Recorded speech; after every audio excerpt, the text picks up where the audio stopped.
이제 2025년도 벌써 둘째 주가 됐습니다. 여러분 어떻게 잘 지내고 있습니까? 날씨가 많이 춥죠? 영하 10도까지 내려가고 이런 날은 어떤 날입니까? 뭐하기 좋은 날입니까?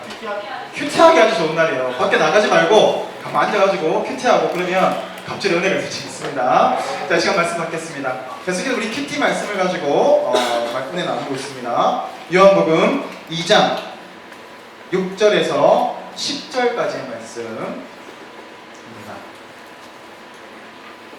요한복음 2장 6절에서 10절까지 말씀, 순종한 하인들만이 아는 진실이라는 제목으로 하나님 말씀을 받겠습니다.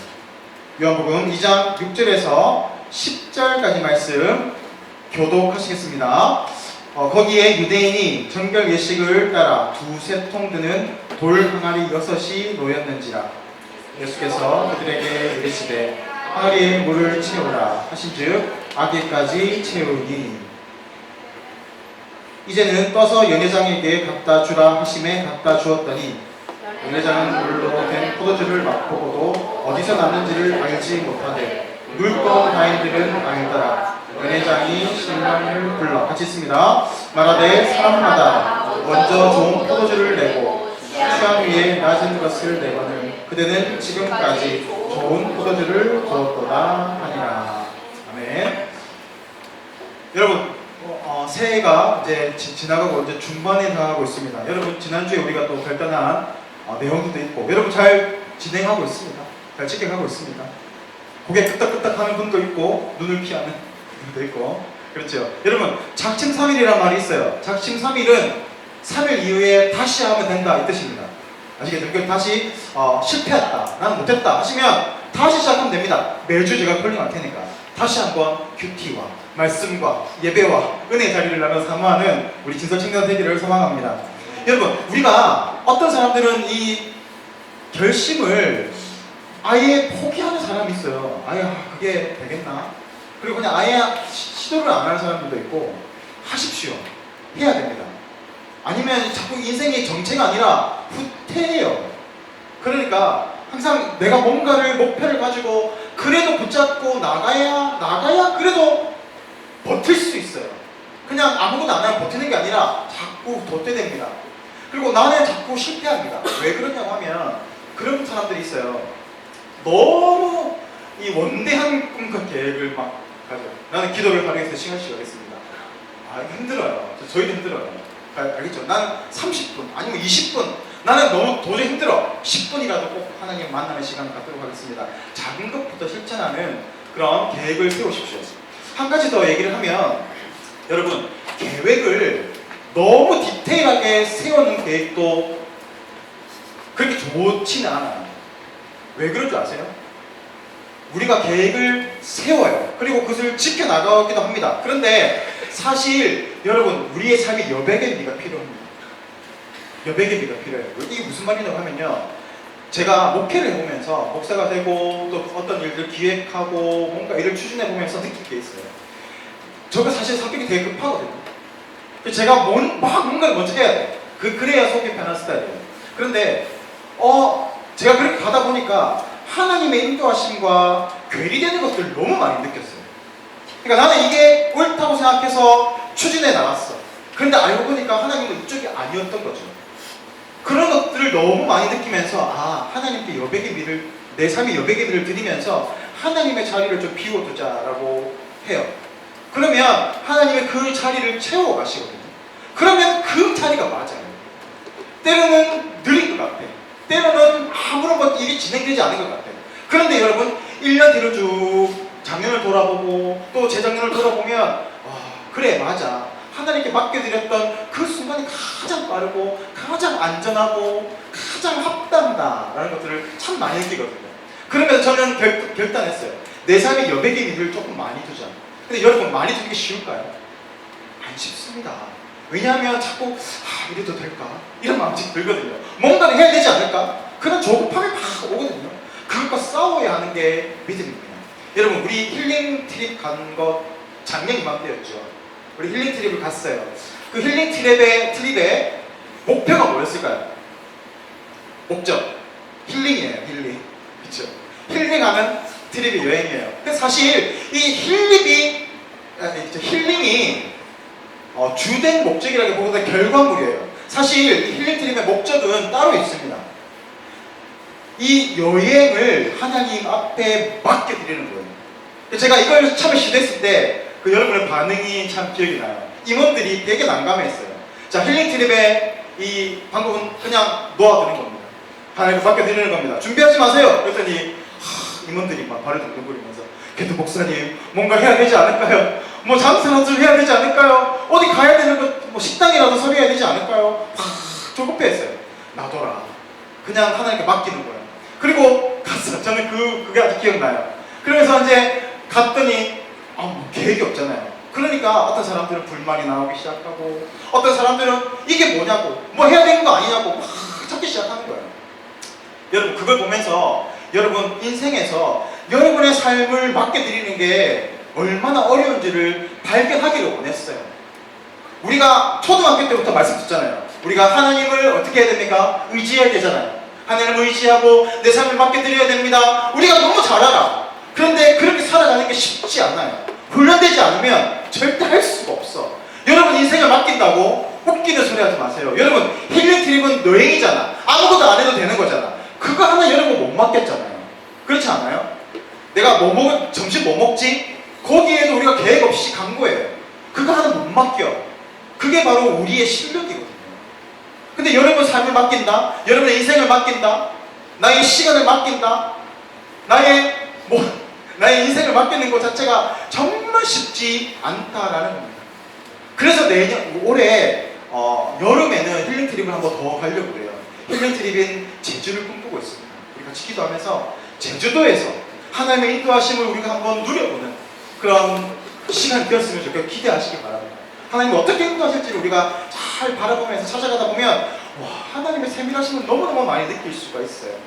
자, 그리고 이번에는 우리가 아직 이제 날짜를 조율 중에 있는데요. 사실 우리는 이번에는 겨울은 은혜를 좀 더 받아야 되겠다.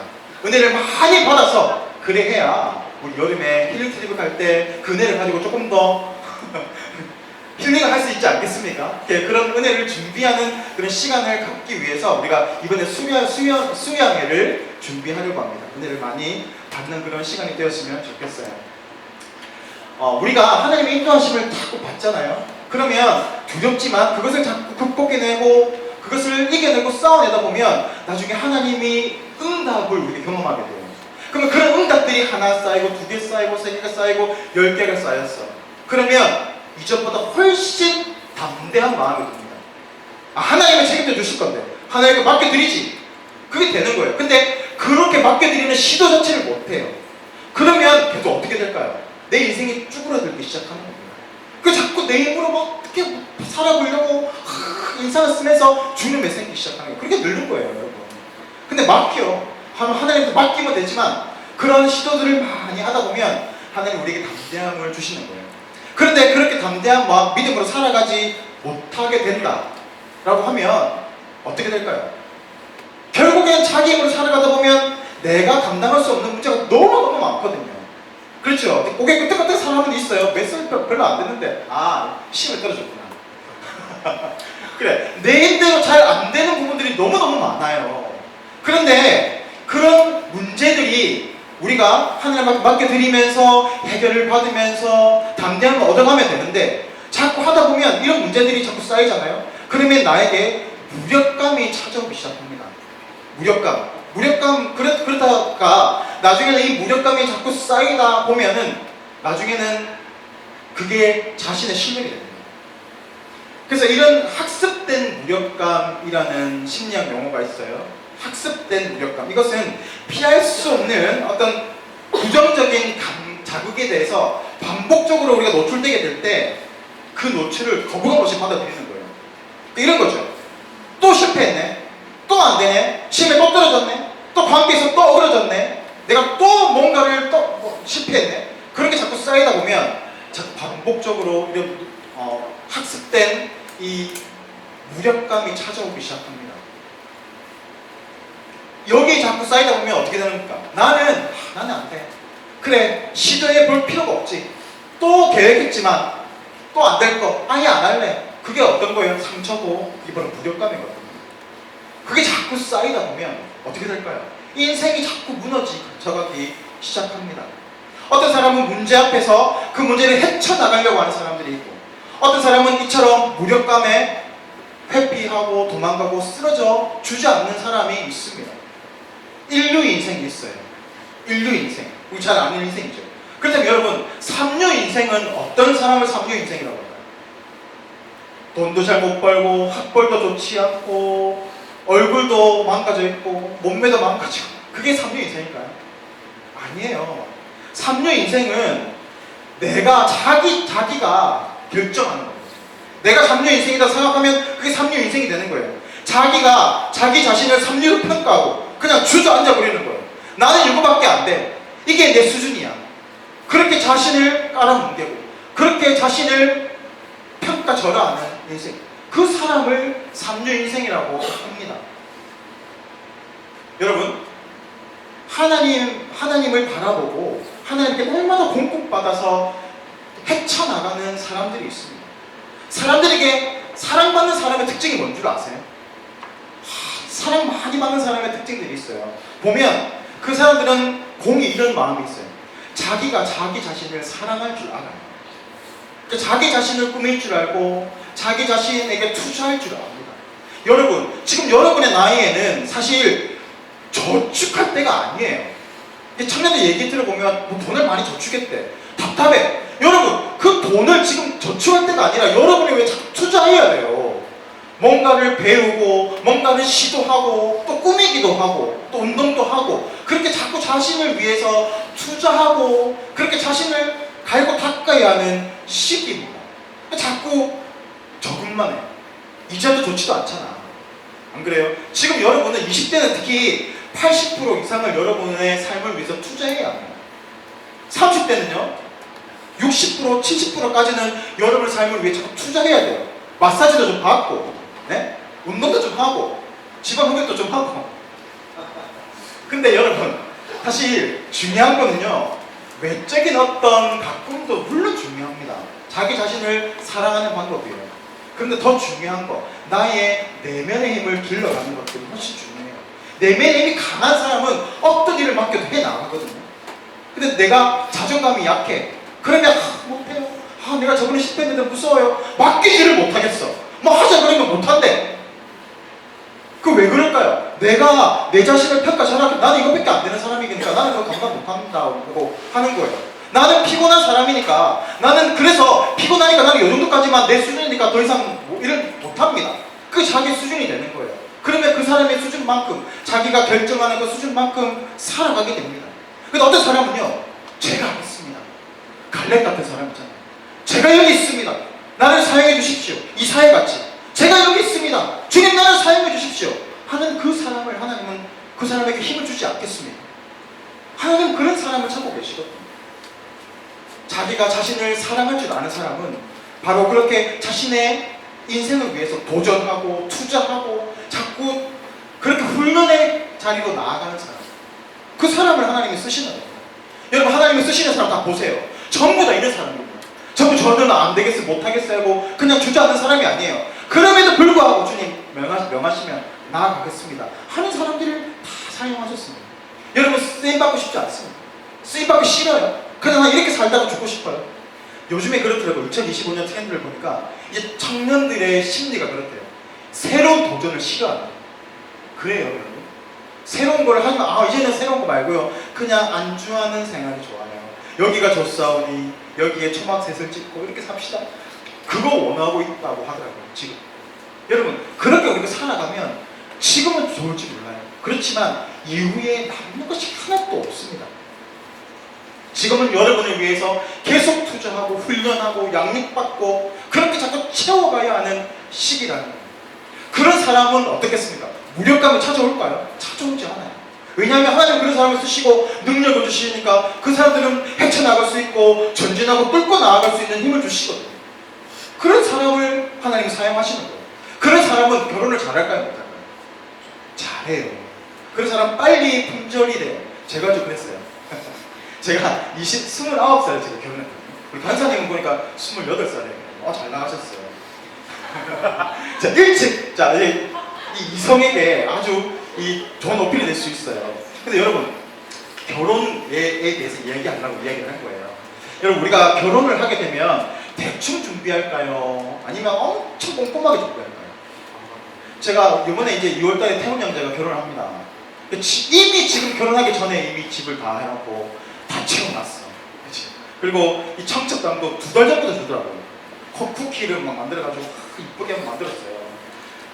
저 형제가 저런 형제가 아니거든요. 근데 이 배우자 아내 잘 만난 것 같아요. 신부 잘 만났어요. 그러니까 정말 열심히 꼼꼼하게 준비를 한 거예요. 그러니까 결혼식이 그렇습니다. 정말 큰 행사거든요.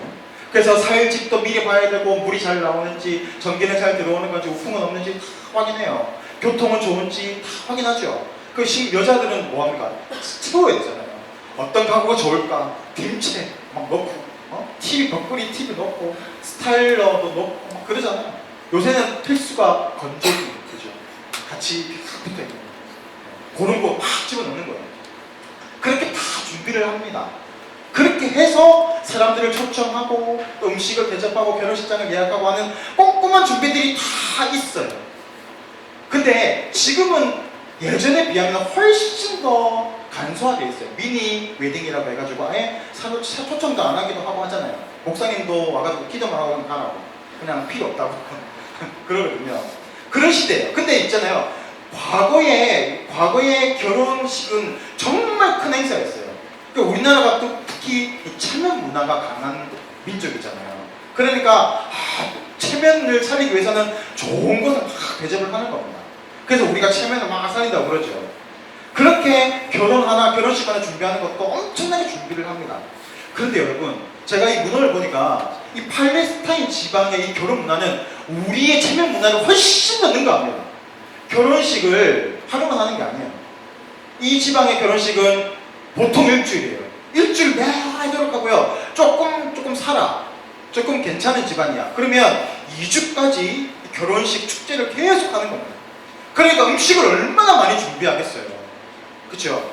그 당시에 먹을 게 뭐 있었겠냐마는 떡도 준비하고, 빵도 준비하고, 포도주도 준비하고, 많이 준비를 합니다. 그러니까 다 미리 계산을 해가지고 충분한 양을 비축을 해놔요.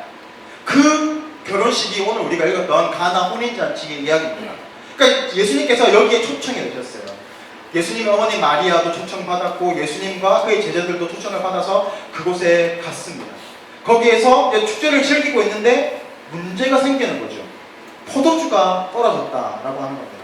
충분히 준비해 놓았음에도 불구하고 우리가 아무리 준비해도 우리의 생각 밖의 일들이 벌어질 수가 있거든요. 지금 이 결혼식장에 그런 일들이 벌어진 거예요. 중요한 포도주가 떨어져 버렸다라는 겁니다. 이것은 여러분, 놈이라고 생각하지 말고 여러분이 결혼한 거 생각해 보세요. 제가 상상을 했거든요. 내가 결혼식을 할 때 이 동네 사람들을 다 불러오잖아요. 한 몇백 명이 온 거예요. 그리고 많은 사람들 음식을 준비하고 막 축하하고 있는데 음식이 떨어진 거예요. 그럼 사람들이 돌아가겠죠. 그럼 얼마나 난처하겠어요. 그렇지 않겠습니까? 태문 형제 더 젊은 되지 않아요? 초청했는데 뭐 없어. 우리 다 갔어. 그럼 얼마나 난처하겠어요. 그러니까 지금 이런 상황이거든요. 그래서 이 사람들은 이 당시에 결혼식에 음식이 떨어지거나 또 문제가 생기게 되면 자신의 명예가 실추된다라고 생각했습니다. 이 사람들이 명예를 얼마나 중요하게 생각했냐고 하면 명예살인이라는 게 있어요. 그러니까 지금 우리 집안에 먹칠을 했다, 다른 신을 섬겼다거나 뭐 그런 먹칠을 했어요. 그러면 정당하게 죽일 수 있는 명예살인이 허용이 되는 나라가 이 중동지방이거든요.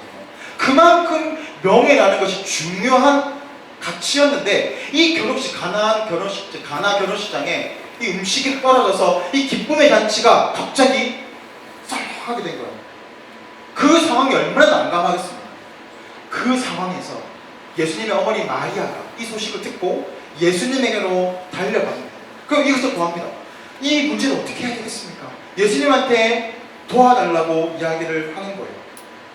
그런데 이 예수님의 반응을 한번 보세요. 예수님의 반응이 4절에 이렇게 나옵니다. 4절 말씀이에요. 여자여, 나와 무슨 상관이 있나이까? 우리가 알던 예수님과는 너무 다른 모습 아니에요? 사실 이 구절은 원어로 봐야 돼요. 우리나라에서는 있잖아요. 우리나라 영어는 여자요. 엄마한테 여자 이렇게 할 수 있잖아요. 그게 아니라 마담이에요. 그러니까 우리 술집 마담 그게 아니고요. 이 마담이라는 것은 여자를 높여 부를 때 쓰는 말입니다. 그리고 여기에서 여자라고 쓰는 이 히브리어는, 이 헬라어는요, 왕비나 높은 여자를 가리킬 때 쓰는 말이에요. 그러니까 예수님이 여자요 이렇게 한 게 아니라, 아시겠죠? 이 레이디 이런 느낌인 거예요. 근데 이 뒷말이 보세요. 나와 무슨 상관이 있나이까? 라고 하는 거죠. 어쩌라는 겁니까? 이런 뜻이에요. 의외지 않아요? 예수님이 좀 도와주셔야 될 것 같은데, 예수님이 그게 나와 무슨 상관이 있습니까? 라고 매몰차게 거절하는 거예요. 사실 예수님의 사정이 있었어요. 예수님은 이 사역의 시작의 시점이 있었거든요. 사역의 시작의 시점은 어디냐고 하면, 우리가 사복음서를 읽어보다 보면 세례 요한이 죽임을 당하고 난 그 순간부터 예수님의 복음 전하는 사역이 시작됩니다. 근데 아직은 예수님의 때가 아닌 거예요. 그러니까 예수님은 지금 그 얘기를 하는 겁니다. 마담, 이게 지금 나와 상관이 없습니다. 왜냐하면 아직 내가 사역해야 할 그 시기가 아니기 때문에 그렇습니다 라고 거절하는 거죠. 근데 여러분, 이 엄마된 입장에서 아무리 예수님이지만 이 중요한 문제를 부탁했는데 거절을 당하면 기분이 어떻겠습니까? 제가 생각해 봤거든요. 기분이 좀 되게 모욕적일 것 같아요. 기분이 나쁠 것 같아요. 이 중요한 걸 좀 부탁했는데 좀 들어주면 좋을 텐데 안 들어주는 거예요. 그 모욕으로 느낄 수 있고 섭섭할 수도 있고 불쾌할 수도 있을 겁니다. 여러분, 이런 감정이 우리에게 찾아올 때가 있어요. 여러분, 기도하죠. 근데 잘 안 하잖아요. 왜 그래요? 기도를 했는데 내가 간절하게 금식도 하고 기도를 했어요. 하나님, 이 문제를 주님 들어주셔야 합니다. 도와주십시오 라고 기도를 했는데 아무런 응답이 없어. 그때 우리에게 들리는 마음이 어떤 마음이, 예수님의 어떤 모습이 보여요? 나와 무슨 상관이냐, 어쩌라고 하는 그런 마음이 들지 않아요? 그러니까 기도가 안 되는 거죠. 내가 기도해도 하나님은 들어주시지도 않네. 하나님은 살아계신 게 맞는가? 나를 사랑하시는 게 맞는가? 누구의 기도를 잘 들어주는데 왜 내 기도는 잘 들어주지 않는가? 여러분 다 그렇지 않습니까? 만약에 여러분 다 들어줬으면 여러분 얼마나 기도 열심히 하시겠어요? 그죠? 근데 지금 왜 우리가 계속 기도하지 못해요? 이런 마음들이 있기 때문에 그래요. 내가 하나님 기도해도 들어주지 않구나. 지금 마리아 역시도 그런 마음이었을 겁니다. 예수님이 그렇게 반응한 거예요. 나와 무슨 상관이 있나이까? 지금 내 때가 아닙니다. 지금 할 수가 없습니다. 어쩌라는 겁니까? 라고 했을 때 이 마리아는 어쩌면 불쾌감을 느낄 수도 있었습니다. 그런데 마리아의 다음 행동이 어떻습니까? 5절 말씀에 마리아의 반응을 봅시다. 5절 말씀입니다. 너희에게 무슨 말씀을 하시든지 그대로 하라 라고 이야기하고 있어요. 여러분, 이 반응의 모습이 바뀐 게 보여요. 어떤 반응, 처음에는 어떤 반응이었어요? 처음에는 바로 요청의 자세였잖아요. 이 문제가 있습니다. 이 문제를 도와주십시오 하고 요청하잖아요. 그런데 그 이후에, 요청한 이후에 이 마리아의 반응은 바로 순종의 자세로 나아가고 있습니다. 지금 거절당했어요. 그럼에도 불구하고 이 마리아는 내가 요청했기 때문에 그럼에도 불구하고 들어주실 것이라는 믿음을 가지고 순종의 자세로 나아가고 있었다라는 겁니다. 여러분, 요청하는 것을 누구나 할 수 있어요. 어려운 일을 당하잖아요. 그러면 꼭 기독교인이 아니더라도 불교 신자들도, 저기 회교도 있는 사람들도, 심지어 예수님을 믿지 않고 종교가 없는 사람들도 자신이 급박한 상황에 닥치게 되면 하나님을 찾습니다. 그런 거 많이 보셨죠? 하나님이 살아계시다면 좀 도와주십시오. 하나님, 부처님, 알라신, 예수님 이렇게 알고 하잖아요. 그게 사람들 안에 있는 이 종교성이라는 게 있어요. 본능적으로. 그래서 큰 어려움을 당하게 되면 절대자를 찾고자 하는 그 마음이 있습니다. 그러니까 누구든지 절대자를 찾아요. 그런데 믿음의 사람은 어디까지 가야 되는 겁니까? 당연히 요청하는 것뿐만이 아니라 하나님이 들어주시고 응답해 주실 것을 믿고 순종하는 자세까지 낮아지는 모습으로 나아가야 하더라 라는 겁니다.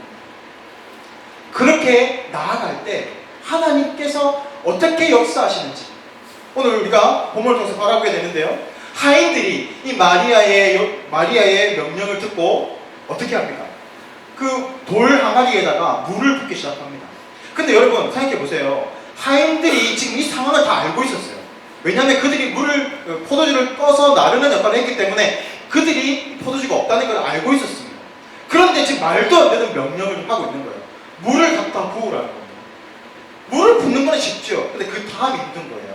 물을 부어서 연회장에 갖다 주오라고 했을 때 여러분 그 하인들이 당하게 될 공격이 있어요.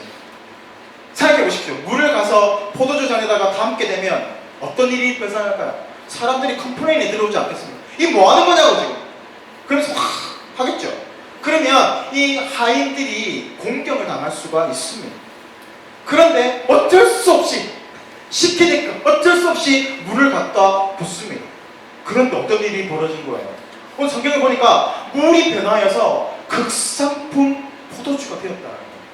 아주 좋은 포도주가 따라졌다라는 겁니다. 여러분 우리가 이 본문을 읽으면서 뭘 느낍니까? 와, 예수님의 능력, 와, 예수님의 슈퍼 파워, 이게 막 보이는 거죠. 지금 사람들이 착각해요. 이 구절을 보면서 와, 예수님의 능력이 있으시는구나, 능력의 하나님이시구나 라고 착각합니다. 물론 그것도 맞습니다. 근데 오늘 이 성경이 말하는 것이 뭐냐고 하면요, 이 기적을 가리키면서 요한이 이야기하는 게 표적이었다, 첫 번째 표적이었다라고 말하고 있어요. 우리 지난 시간에 제가 표적과 기사에 대해서 가르쳐드렸죠. 표적이 뭐였습니까? 어떤 사건, 기적을 가지고 이 사건이 예수님을 메시아로 드러내게 하는 사건이 바로 표적입니다. 근데 이 사건이, 이 물이 포도주가 되는 사건이 표적이라는 거예요. 예수님이 그리스도가 메시아 되심을 드러내고 있는 그런 증거다라는 거죠. 그러면 여러분 어떤 표적이 이 예수님이 그리스도가 되심을 증거했다는 거예요? 사람들이 여기서 자꾸 헷갈리는 거예요. 능력이네요. 물을 포도주로 만들어 가셨던 능력이네요. 그게 바로 메시아 되심이네요. 예수님이 그 예언되었던 메시아시네요 라고 생각합니다. 물론 그것도 틀린 말은 아니에요. 그런데 더 본질적으로 들어가 보자고요. 여러 가지 신학적인 어떤 개념들이 있습니다. 근데 그런 것들은 다 뒤로 물러두고 가장 근본적인 문제를 한번 보자고요. 지금 예수님이 이 물로 포도주를 만드셨어요. 근데 그건요, 세상도 할 수 있습니다. 알아요? 우리가 출애굽기를 바라보게 되면 모세를 통해서 하나님이 지팡이를 던져라, 돌 앞에 던져라고 했을 때 이 지팡이가 뭘로 변합니까? 뱀이 됩니다. 사람들이 깜짝 놀란 거예요. 근데 바로가 싹 웃으면서 야, 나와봐. 그랬더니 자기 밑에 있는 이 술사들이 나와가지고 자기들도 지팡이 딱 던지니까 뭘로 변합니까? 걔들도 뱀으로 변했어요. 그 두 번째 기적이 뭐예요? 이 나일강에 치니까 이 물이 피로 변했습니다. 피로 변했어요. 그러니까 와, 사람들이 우와 한 거예요. 근데 바로가 씹으면서 야, 출발! 했더니 그 뒤에서 똑같은 기적을 펼친 거예요. 이 능력은요, 하나님도 물론 전능하신 능력이 있어요. 그렇지만 세상도 이런 파워가 있습니다. 그러니까 우리가 이 파워에 자꾸 넘어가면 안 돼요. 기적과 이 현상이 자꾸 넘어가면 안 되는 겁니다.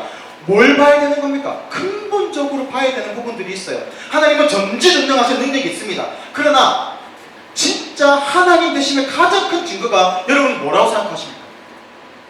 하나님이 하나님 되심의 가장 큰 증거, 슈퍼파워, 그거 말고요, 더 근본적으로 완전한 사랑이신 하나님, 사랑 그 자체이신 하나님인 거예요.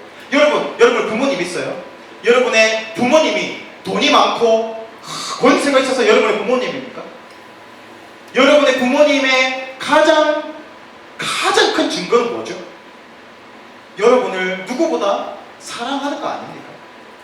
부모가 자식을 사랑하는 것만큼 가장 큰 증거가 있어요. 오늘 이 사건을 통해서 예수님이 보여주고자 하는 그 표적이라는 게 뭘까요? 물을 포도주로 만드는 능력을 가진 것도 물론 메시아됨의 증거가 될 수 있겠지만 가장 큰 증거는 바로 이겁니다. 지금 큰 어려움을 당해 있어요. 자신의 백성들이 지금 큰 어려움과 수치를 당할 수 있는 그런 상황 가운데 있습니다. 그리고 자신 앞에 나와 구합니다. 근데 지금 예수님의 상황은 어떻습니까? 지금 내 때가 아니야. 내가 나갈 타이밍이 아닌 거예요. 그럼에도 불구하고 이 사랑이 이기는 거예요. 내가 지금 나아가야 할 타이밍이 아니지만 나의 백성이 지금 아파하고 내 백성이 지금 넘어져 있고 힘들어하고 있고 눈물 흘리고 있는 그 모습을 우리 예수님은 참지 못하시고 자기가 때가 아님에도 불구하고 나아가셔서 물로 포도주를 만드셔서 그 기쁨의 축제가 슬픔의 장으로 가고 있는 그 상황을 역전시켜 가셔서 다시 회복시켜 가시는 것이다 라는 겁니다. 여러분의 삶을 돌아보십시오. 때로는 내가 가능한, 내 힘으로 가능한 문제들은 많지만 때때로 내 힘으로 감당 불가능한 문제들이 너무너무 많습니다. 살다 보면 점점 더 그런 것들이 더 많이 다가오게 될 겁니다. 그 순간마다 세상 사람들은 돈으로 아니면 인맥을 통해서 내가 그것을 어떻게든 만들어 보려고 노력하는 게 세상 사람들의 성공의 모습입니다. 그걸로 자신의 약점을 아니면 이 어려움을, 나의 무기력함을 감추어 보려고 합니다. 그런데 그리스도인들은 뭡니까? 다 내려놓는 거예요. 내 삶의 여백의 미를 만들어 놓고 주님, 내 힘으로 할 수 없습니다. 주님, 나는 부족합니다. 나를 불쌍히 여겨주십시오 하고 나아가 주님께 맡기는 거예요. 그러면 찾아오는 마음이 어떤 마음이? 그게 나와 무슨 상관이냐 하는 거절당한 것 같은 그런 두려움과 걱정과 염려가 찾아올 겁니다. 분명히. 그런데 마리아를 기억하십시오. 그럼에도 불구하고 주님이 말씀하시는 대로 그대로 행하겠습니다. 왜냐하면 하나님은, 예수님은 사랑 그 자체이시니까요. 나를 누구보다 사랑하시니까요.